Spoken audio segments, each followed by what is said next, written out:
Welcome to the Alabama Way, WPXH's public affairs program, providing a forum for local information and community support.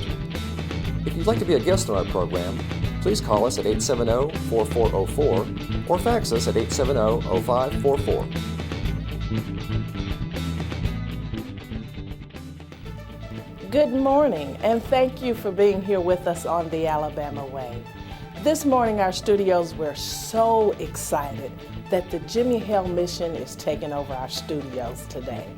We're going to tell you about some of the rich history of the Jimmie Hale mission and the programs that it has to offer. Listen, we know the mission has been around for over 50 years, and it has a lot to say, and it has a lot of history. It has a lot of meaning. So we hope you enjoy this program that we bring to you today, because there's so much to learn about the Jimmie Hale mission. So you stay with us and enjoy this edition of the Alabama Way.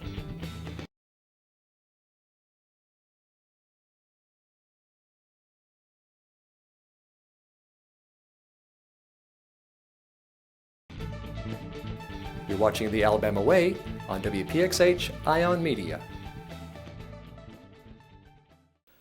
A Band-Aid won't fix it. We are their first step, not their last stop. Our product is change lives. A hand up, not a hand out. They're homeless, not helpless or hopeless. These are some of the phrases that really sum up our philosophy at the Jimmie Hale Mission. Hi, I'm Tony Cooper, Executive Director of the Jimmie Hale Mission. Our mission purpose statement is to minister to the spiritual and physical needs of the men, women, and children in our community by sharing the gospel of Jesus Christ. That pretty much sums up what we do. That really is inclusive of what the Jimmie Hale Mission is all about. The Jimmie Hale Mission was founded in March of 1944 by Jimmie and Jessie Hale. Jimmie, prior to that, was known as the town drunk. He went over 4 years without drawing a sober breath. One Sunday night, he was attending church at the Gospel Tabernacle, and when the invitation was given, James William Hale went forward and received Jesus Christ as his Lord and Savior and became a changed man. Sometime after that, he was introduced to Miss Jessie Davis from Moundville, a school teacher. And then shortly after that, they got married. Jimmie wanted to found a place and have a place to minister to people on the street that were suffering and struggling with the issues of life like he had.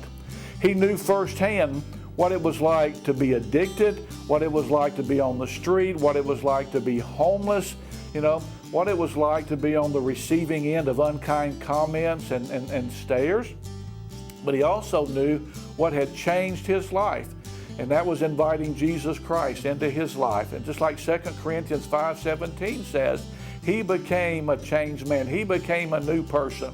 Old things are passed away, behold, all things have become new. Jimmie and Jessie Hale founded the first location of the mission as a storefront chapel. Matter of fact, it's kind of interesting. The first location of the mission was the actual bar where Jimmie had sold his last drink as a bartender.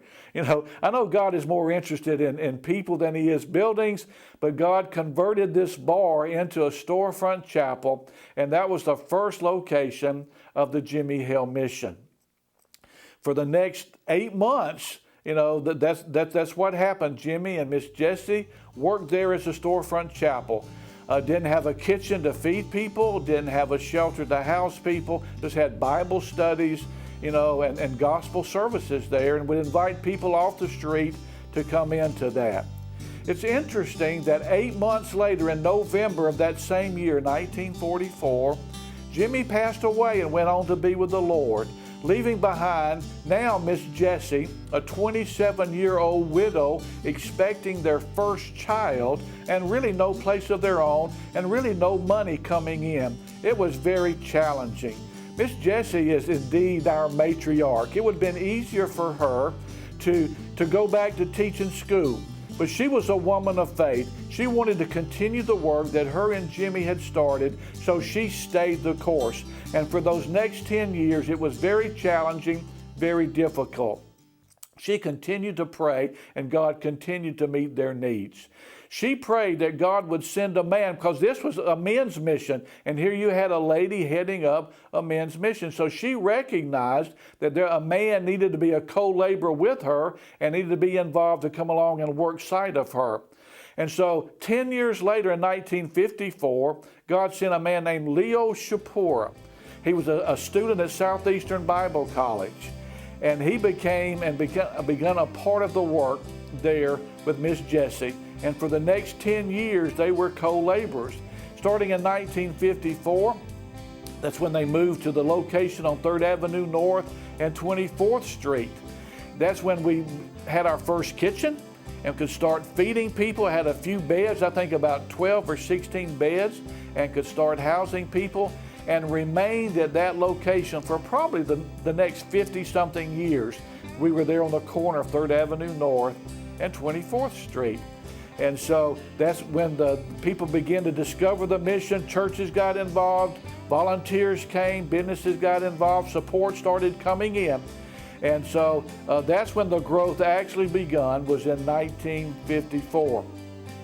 And so for the next 36 years, Miss Jessie Hale, she later remarried and became Miss Jessie Hale Downs, and Brother Leo Shapur was co-directors, and God really blessed the ministry of Jimmie Hale Mission and the men's center that they had. Then in 1990, August of 1990, that's when God brought me to Jimmie Hale Mission. And it was time for Miss Jessie and Brother Leo. They felt the need to retire. And so God called me here, and I came and started directing the mission in 1990. There the mission had five employees, and had a 100-bed facility now there on the corners, I said earlier, of 24th Street and 3rd Avenue North. So since 1990, I've been here, and God has continued to bless the mission and grow the mission in a variety of ways. What we're going to show you in the remainder of our programs is the facilities of the Jimmie Hale Mission. Now the Jimmie Hale Mission is the umbrella name. Before, the Jimmie Hale Mission was just that men's center located on 3rd Avenue North. Now we have a variety of facilities that we're going to talk about. Our oldest and largest facility is the Shapuro Men's Center. It was named in honor, of course, of Leo Shapur, who invested and committed 36 years of his life there as co-laborer, as co-director with Miss Jessie. Now we're on a brand new campus. In 2007, we acquired some property through Birmingham City. We had 3.5 acres there on close to 2nd Avenue North and 35th Street, over near Sloss Furnace and Birmingham Water Works. So, man, we were excited about that. There was the Old Thomas School location. Old Thomas School was one of the first African-American schools built by a man by the name of Mr. Rayfield. Mr. Rayfield was the first licensed African-American architect, in Alabama, and the second licensed architect in the country. He built and designed other things like 6th Avenue Baptist Church, 16th Street Baptist Church, Booker T. Washington Insurance, and a variety of things. He designed the Old Thomas School. So by the time we had it, the school had been closed for a number of years, and we needed to remodel there. So we converted the Old Thomas School into a 160-bed facility dormitory. Then we built additional buildings there. We have an additional chapel, the Jessie Hale Downs Chapel, that's a part of the Leo Shapur Men's Center. We built a multi-purpose building where we have a kitchen and dining room. We have a food pantry, of course. We have, a recreation room. And then we have an exercise room that's a part of and a day room that's a part of the multi-purpose facility. Also, we have a 2-story administration building and counseling building. It also houses our business office. The first floor of the admin education building is we have one of our learning centers that we'll talk about later. We also have counseling offices for the Leo Shapura Men's Center. On the second floor is where we have our business office. Where we have our administration people, our fundraising people, our development people, and those that really, our director of administration, our IT people. And so that makes up the business offices, which all of it is located on this 3.5-acre campus. We've nicknamed it our Back to Life University because it's like a campus setting that we have there. I never get tired of driving in to the new men's center, as I mentioned, where our business offices are located, and just seeing it there. It's just warm, it's welcoming, it's inviting. That's how come we've nicknamed it our Back to Life University. A lot of our guys there have already graduated from the School of Hard Knocks. Now they're enrolled in Back to Life University, where they're getting their lives back. And that's really what's going on at Jimmie Hale Mission, is people are coming in and getting their lives back, addressing different challenges and issues and problems that they need to work through, and we assist them, we help them with our staff, with our programs, with our services, and we come alongside of them and really help them address these issues that they have. Really, a Band-Aid won't fix it. And so, we work together with them to really help them work on issues that they need to work on and solve problems they need to solve so that they can indeed get their lives back. We say our product at Jimmie Hale Mission is change lives. And so that's what begins at our Brother Leo Shapura Men's Center. So besides having the dormitory, and we have classes, we have Bible studies there. We have one of our learning centers there where we do education, remediation, and job readiness. We really feel that we have a holistic approach. We address both the physical, because we start with a meal, we start with food, shelter, clothing. Then we get into the emotional through counseling, and working with them to address those issues in their life. Then we get into the spiritual aspect, which a lot of other programs kind of ignore the spiritual aspect. It's the most important. You can't change a life without changing a person's heart. And you change a heart only through biblical teaching and spiritual truth and the gospel of Jesus Christ. And so we will always be a gospel rescue mission. That's what the Jimmie Hale Mission is, a gospel rescue mission. And so, and we're really excited about the Shapura Men's Center, which is now our oldest and largest, but certainly the newest shelter that we have. And we're just, God has continued to bless the Men's Center, and then we'll have some other facilities that we'll talk about as our program continues.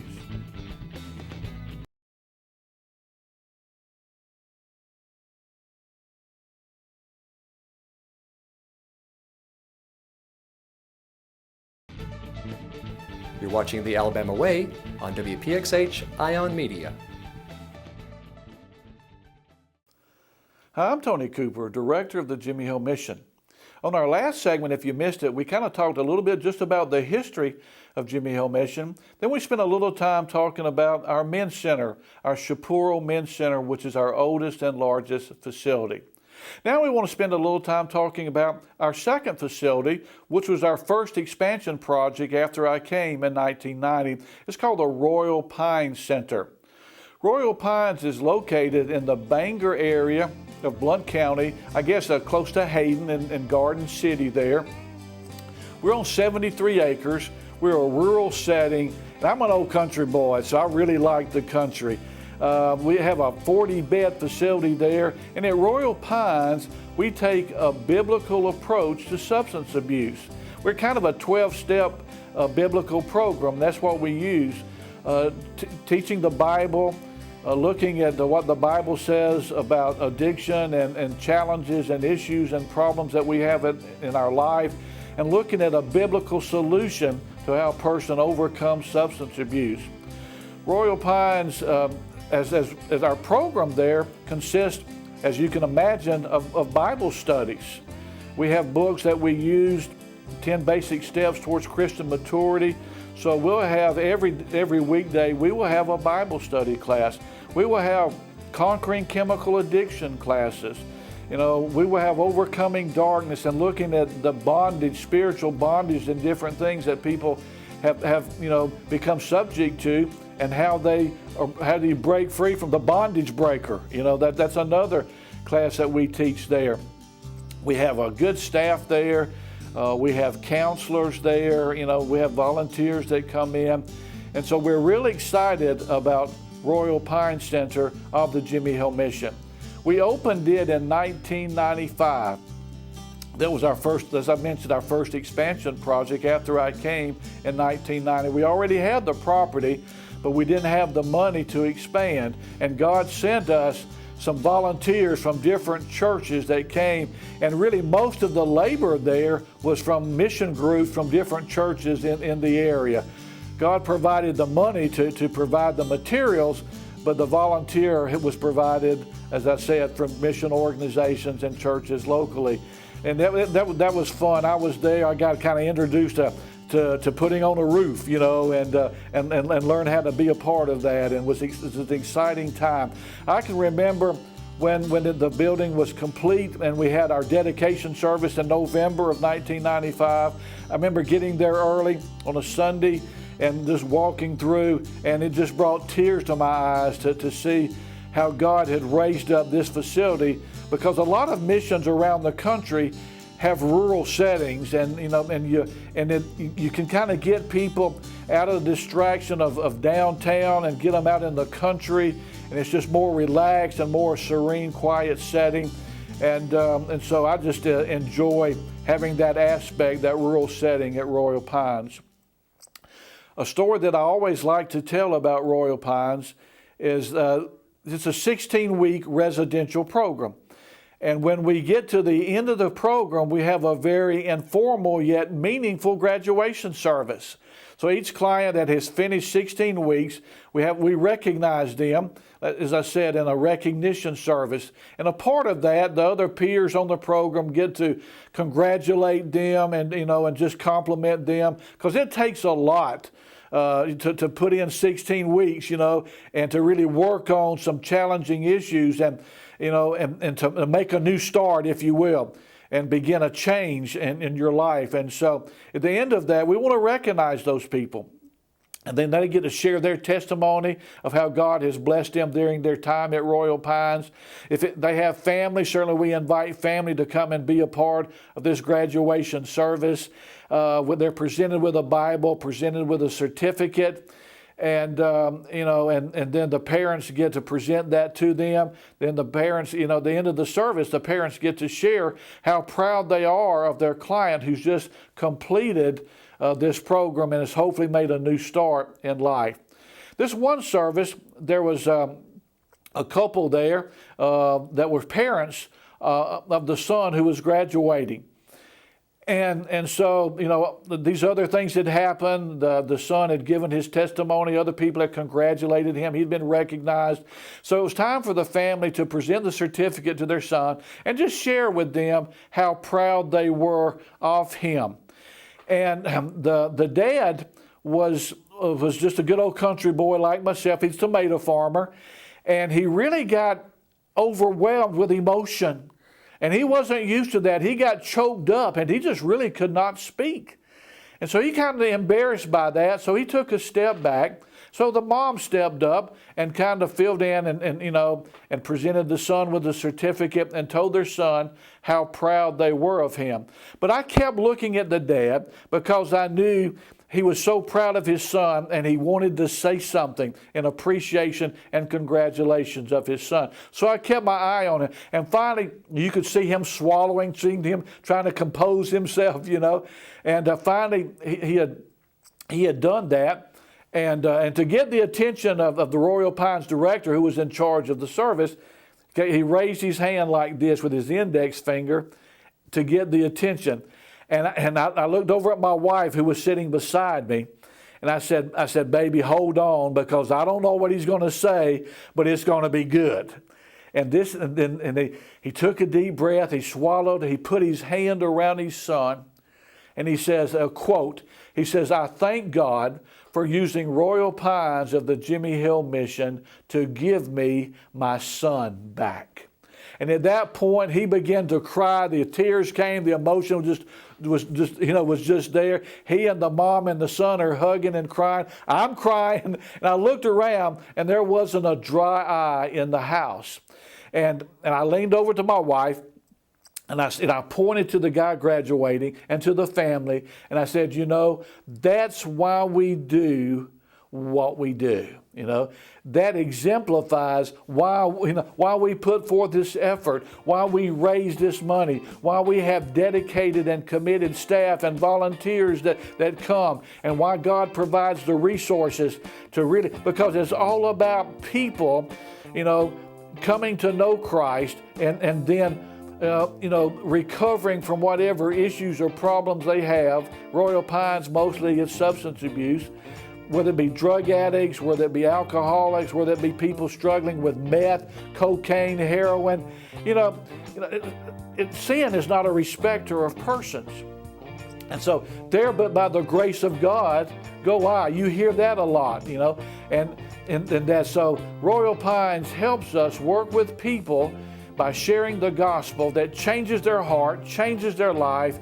And that's how come the father could say as he hugged his son, "I thank God for using Royal Pines of the Jimmie Hale mission to give me my son back." So now, do we have success stories from everybody that comes in? No, of course not. It's just kind of like life. But thank goodness we do have a lot of stories that we can share with you of changed lives and where God is at work. And problems are being solved, needs are being addressed, hurts are being healed, families are being reunited, and individuals, their self-esteem is growing, and indeed they are getting their lives back. So when they leave, they can leave different than when they came. They can go back to being self-sufficient and productive. Just this month, we have a guy that graduated, and he was reunited with his family. Before that, he was estranged, but now he's reunited, and he said he was so glad that this month he was able to walk his daughter down the aisle at her wedding. Before that, he wouldn't even have been invited to the wedding. But since then, God has put that family back together. And now his daughter is proud of him again, and he was there to support her and give her away at the wedding.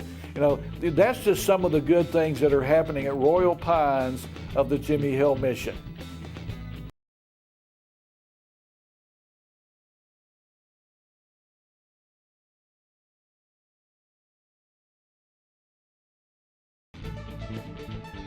You're watching The Alabama Way on WPXH Ion Media. Hi, I'm Tony Cooper with the Jimmie Hale mission. Here we've been talking about the kind of the history of the Jimmie Hale mission, and then now we're exploring some of the different facilities that we have at the Jimmie Hale mission. We've talked about our Shapura Men's Center, which is our oldest and largest facility. We've talked about Royal Pines Center, which is our country rural setting up in Blount County near Hayden and the Bangor area, which is our substance abuse recovery program where we take a biblical approach to addiction. And on this segment, we're going to talk about Jesse's Place, which is our shelter for women and children. See, the fastest growing population of new homeless are families, primarily single moms with children. Years ago when I first came, we didn't have a shelter for women and children, and we'd have a lot of people calling us or coming to us that had a need for that. And finally we decided, since there wasn't enough shelters, there were a few other women and children shelters, but they were always full. There was always a need there. And what you don't want to do is duplicate services just to have your own. You want to make sure there's a need. That's what we do at Jimmie Hale Mission, is when we see a need, then we pray and see if God wants us to address that need. And Jesse's Place was how we responded to the need for an additional shelter for women and children. We opened it in, I think, around March or April of 1998. And so we've been there, what are we in, our 16th year now? And God has really blessed Jesse's Place. There we kind of like our men's center, kind of like Royal Pine Center that we talked about. We have a great staff there. We have programs. We have Bible studies. We have counseling sessions. We have case managers. We have programs for the children.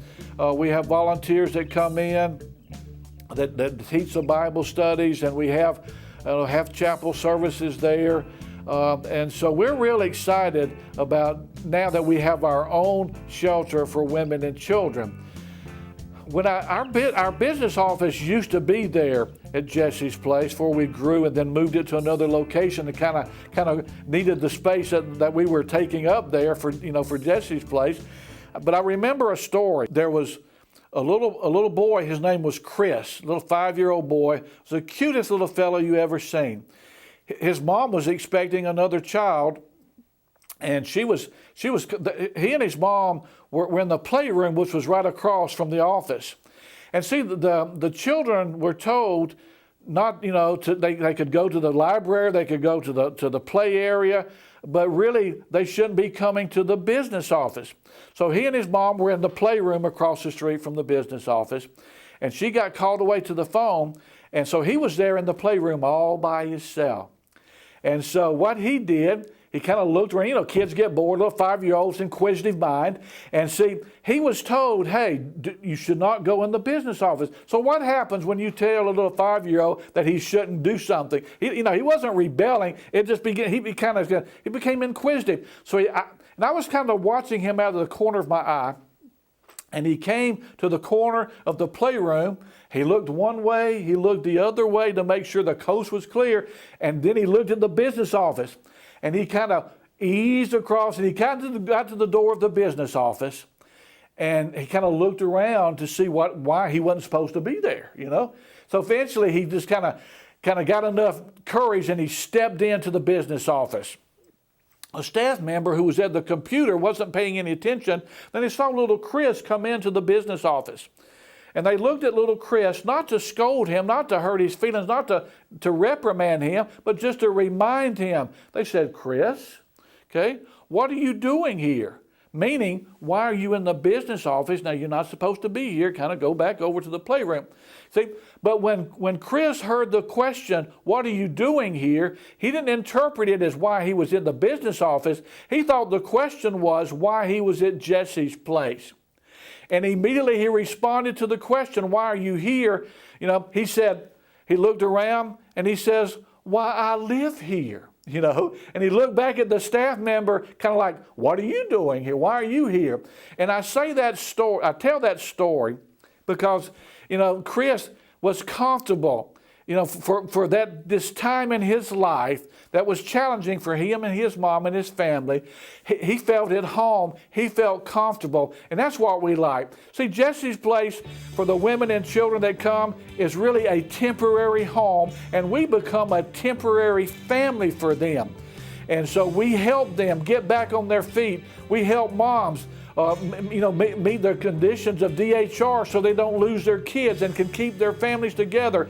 We help them, through our learning center to learn how to and to prepare them for a career and job readiness so they can leave with a job and they can leave being self-sufficient and independent like they want to. And Jesse's Place provides them an opportunity to do that.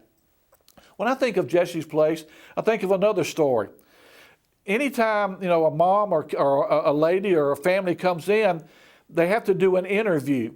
And the interview is not to keep them out. The interview is to let them know, what kind of program we have and what the rules and policies are, and make sure they're comfortable with that and they understand, what they need to abide by. That's only fair to them. And so if they're not happy with our program, then we will refer them to another shelter where they might be more happy or more suitable for them. So this mom pulled in. She had twin sons and an older girl. The sons were probably about 8 years old, and the daughter was probably about 10 years old or so. So a staff member took the mom in for the interview process to kind of let them know what Jesse's Place was all about, what we could help them with, what we could provide for them. And another staff member took the kids into a playroom and just spent some time with them while the mom was being interviewed. When the mom came out, the kids saw their mom and they ran up to their mom. And they said, this was the question. They said, "Mom, do we get to stay here tonight? Or do we have to sleep in our car again?" Okay. So the good news is they didn't have to sleep in their car anymore. They found a temporary home at Jesse's place where we took them in. They were secure at Jesse's place. You know, we provided the basic needs: food, shelter, clothing. Then we added to that, kind of like Maslow's hierarchy of needs. You begin with the basic needs, then you build on that. That's what we do at Jimmie Hale Mission. You know, I mentioned a holistic approach that we take to homelessness and poverty and addiction and recovery. You know, it's just that. So we start with the basic needs, then we build on those. And a case manager and counselor start working with the ladies there and start working with the children there through counseling and Bible studies, you know, and helping them start making plans and goals for the future so that when they leave, they can leave and go out and get a place of their own, go out and go back to work, having the necessary funds to come in to meet the needs that they have. That's what's so exciting about Jesse's place, is people like little Chris who can say, "Well, I live here. You know, this is my home right now." And they're getting the love and support and encouragement that they need, so as I said earlier, so they can leave different than when they came. And just like the mom with the 3 kids, she went on and got her a degree in medical technology and went to work at one of our local hospitals here. The kids this been a number of years ago, the kids have already graduated now, and they're doing well. And there's lots of stories like this from either single ladies or single moms with children that's come through Jesse's place that we've been able to reach out to in Jesus' name. Remember, I said earlier, you know, our mission purpose statement is to minister to the spiritual and physical needs of the men, women, and children in our community by sharing the gospel of Christ and then providing the additional services. Just like Jesus did, you know, in the New Testament. You know, he met people where they were, you know, and he met their basic needs. You know, he fed people, he healed people, he helped people, then he told them about a new way of life that could really help them not only for now, but for eternity. We're so happy to have Jesse's Place, which is a part of our Jimmie Hale Mission family of services.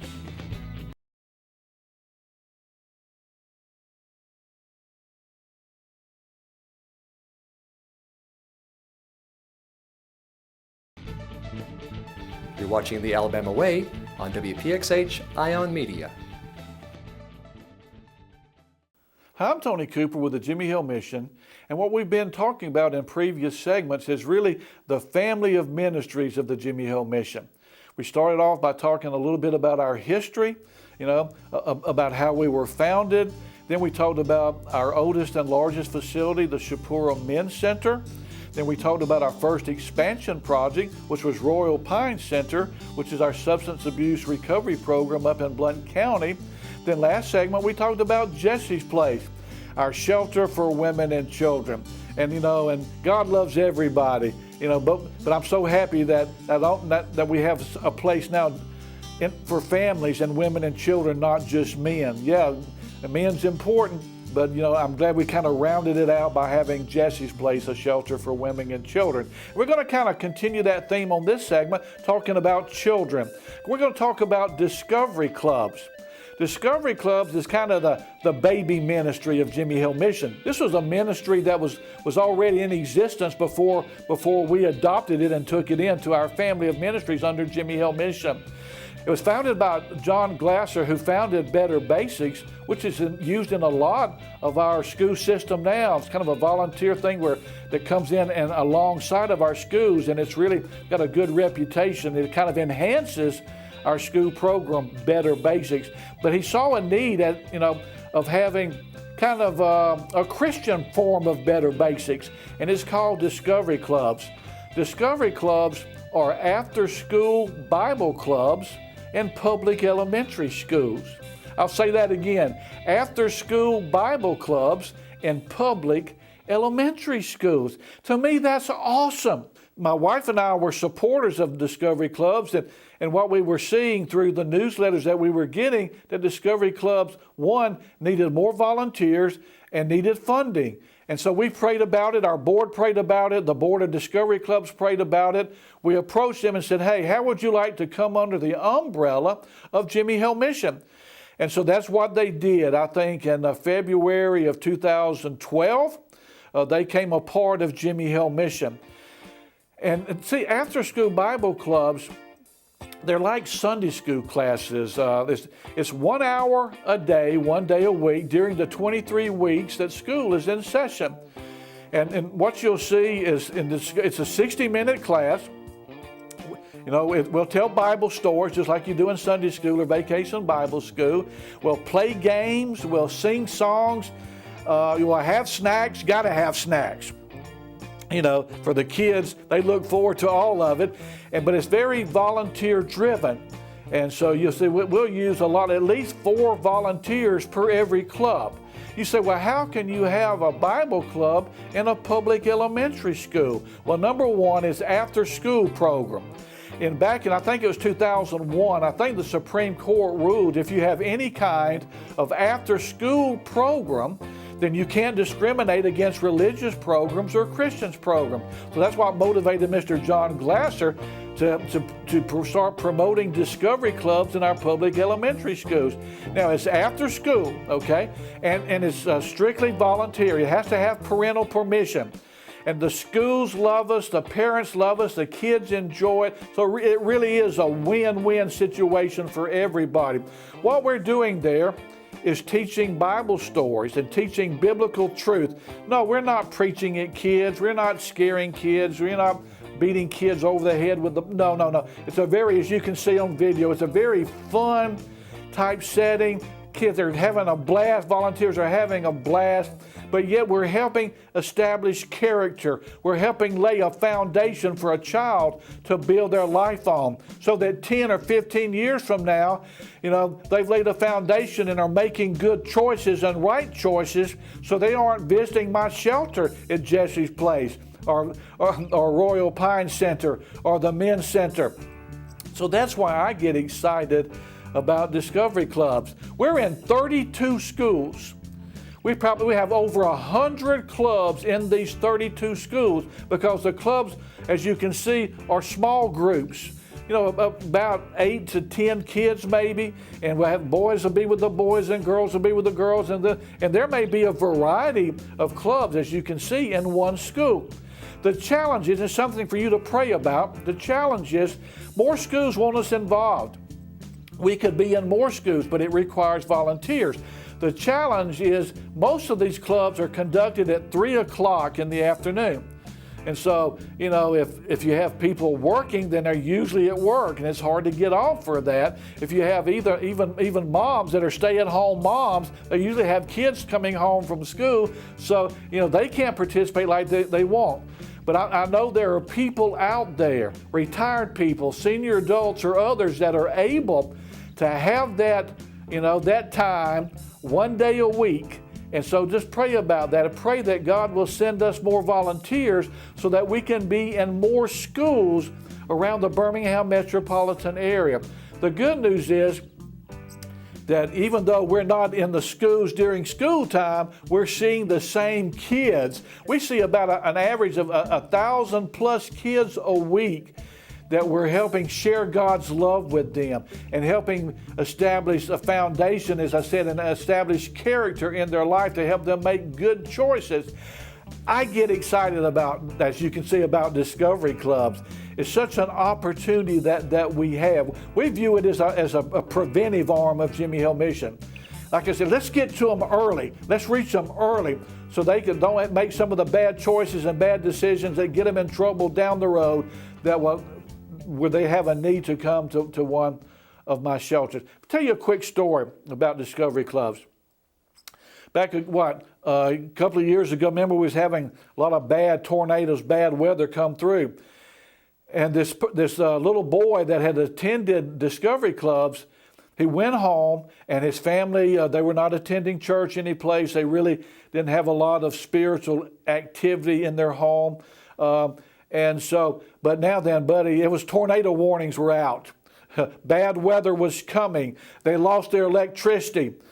and the little boy and the family, they were kind of huddled together, and the little boy said to his mom, he said, "Okay, Mom, let's join hands and let's pray." And so that's what we do in Discovery Clubs. He had learned that in Discovery Clubs. He had learned that in the Bible, you need to pray and talk to God, and God can step in and help. God can respond to prayer. God can protect you. And so their family, which was not a praying family, God used this situation.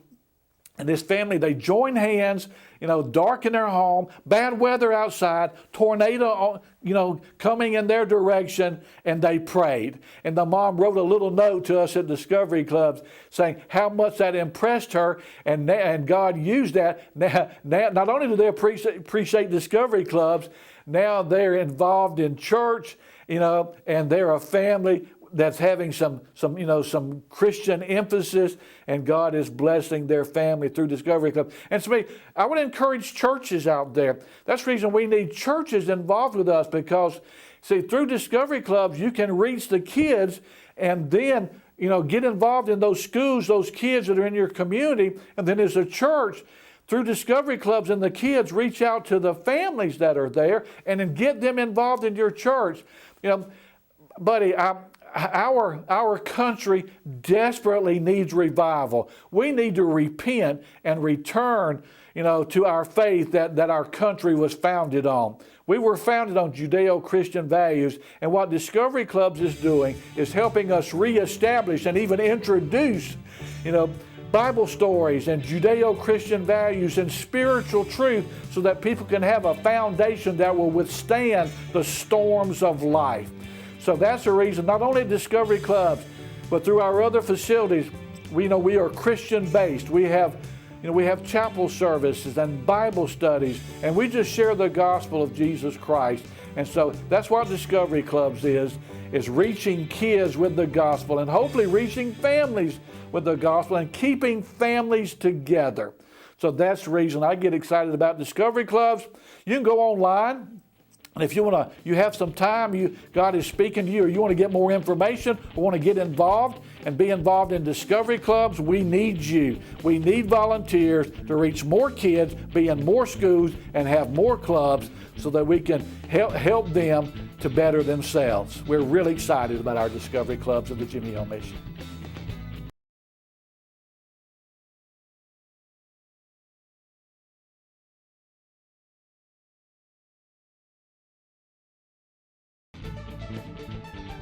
You're watching The Alabama Way on WPXH Ion Media. Hi, I'm Tony Cooper with the Jimmie Hale Mission. In our previous segments, we've talked a little bit about our history. We've talked about some of our different facilities. The Shapura Men's Center, Royal Pines Center, and then Jesse's Place, our shelter for women and children. In the last segment, we talked about Discovery Clubs, which are after-school Bible clubs and public elementary schools. Right now, we want to spend a little time talking about our Stewart Learning Centers. In each of those three shelters I mentioned, our Men's Center, Royal Pines Recovery Center, and Jesse's Place, all of them have learning centers where we do education remediation and job readiness. And so, an assessment is done, it's individualized, it's focused. A person comes in and we can establish where they are at their educational level. Then we have a software program that kicks in and helps them advance and improve their education. Education and employment are two keys to being successful in life, and our learning centers address both of those. As I said, we do education remediation and job readiness. Last year we had 30 people acquire their GEDs through our learning centers. We've really had people that came in functionally illiterate and learned how to read at our learning centers. We've also helped people find jobs. Since 2006, we've helped over 1,000 people find employment and get back to work. Work is a key. People used to say, why don't you just get a job? And we say, yeah, we agree with that. We're helping them to become employable, not only where they can get a job, most of them have had jobs, but to keep a job. So yes, we're helping people get employed, get back to life. We have a holistic approach, and then we're helping them with their education. I mentioned two guys that I'm familiar with that have actually learned how to read at Jimmie Hale Mission Learning Centers. One day I was sitting in my office, and one person came and knocked on my door, okay? And and I was busy. He says, Tony, I want to read the Bible to you. And I'm sitting there going, you know, with Jimmie Hale Mission, we believe in reading the Bible, but I'm busy. I'm thinking I can read the Bible myself. I don't need somebody reading the Bible to me. But I could tell by the expression on his face that this was important to him. So I said, okay, sir, come on in. And he sat down across the table from me, and he started reading the Bible. John 14, verses 1 through 6. You might be familiar. In my Father's house are many mansions. If it were not so, I would have told you. Now, it's where Jesus is talking to his disciples, telling them, hey, he's going to leave them, but he's going to go and prepare a place for them and come back and get them. So as he started reading, though, he was reading very slowly, and he was struggling and very deliberately, you know, and he was just having a hard time putting his words together. But I sat there just patiently listening to him. And as he got to the end of verse 6, he stopped and he said, Tony, the reason I wanted to read my Bible to you is because when I first came to Jimmie Hale Mission, I couldn't read. And that just blew me away.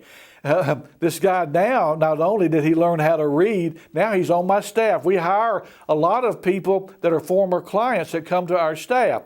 They come on staff with us. Talking about, you know, kind of helping people get back to life. That same week, another guy came and knocked on my door. And he said, Tony, he said, I've been here 13 months because sometimes it takes a while for people to really get reestablished. He says, I've been here 13 months.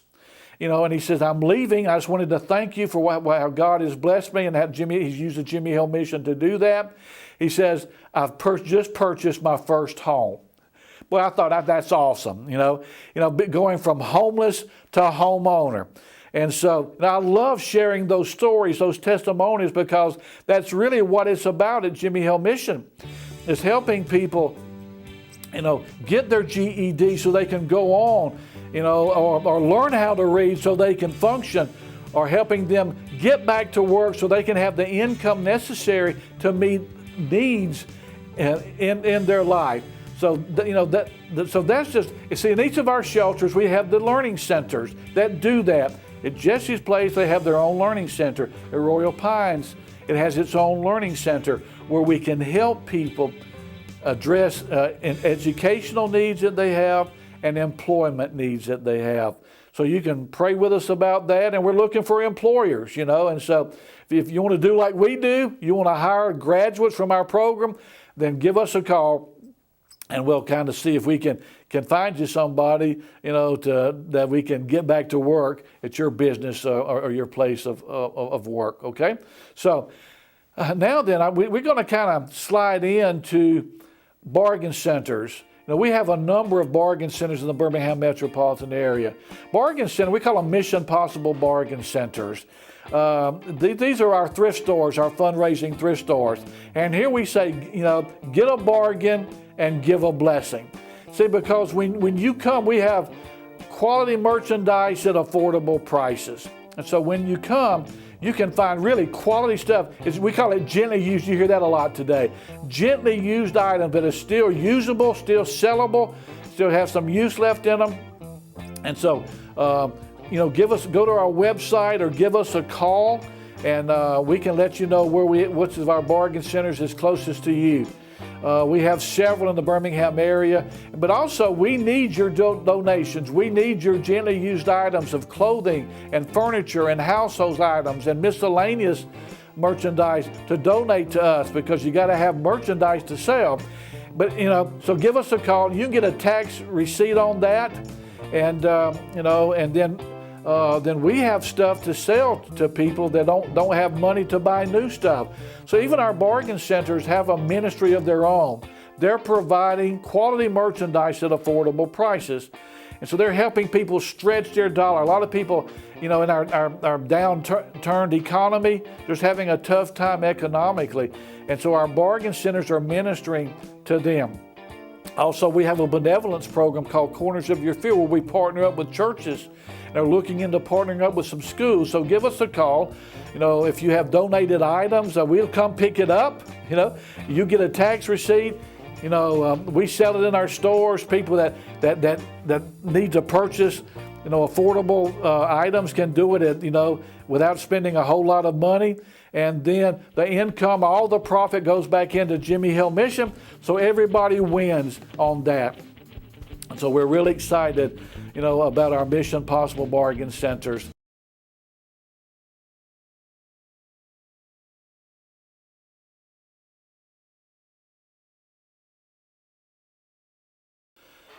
I've really enjoyed just sharing with you about the Jimmie Hale Mission. I'm so thankful that you've tuned in to learn more about the Jimmie Hale Mission.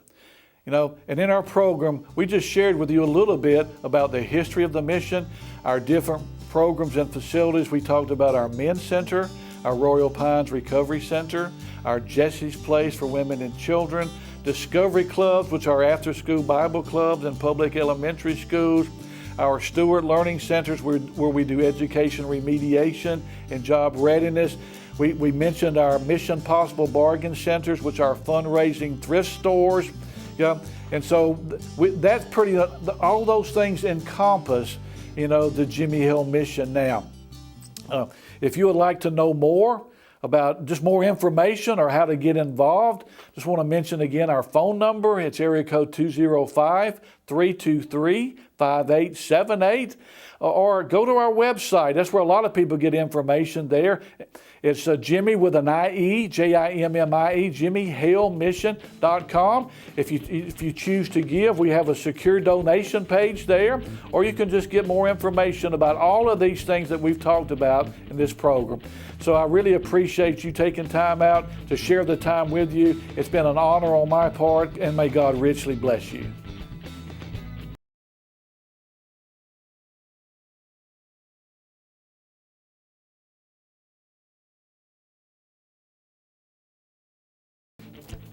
We hope you enjoyed our program today about the Jimmie Hale Mission.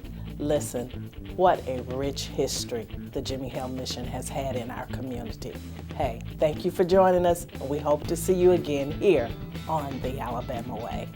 Thank you for watching The Alabama Way. The views expressed in this program were solely those of the guests and not of the station. For questions or comments, write to us at 2085 Golden Crest Drive, Birmingham, Alabama, 35209, or fax us at 205-870-0544.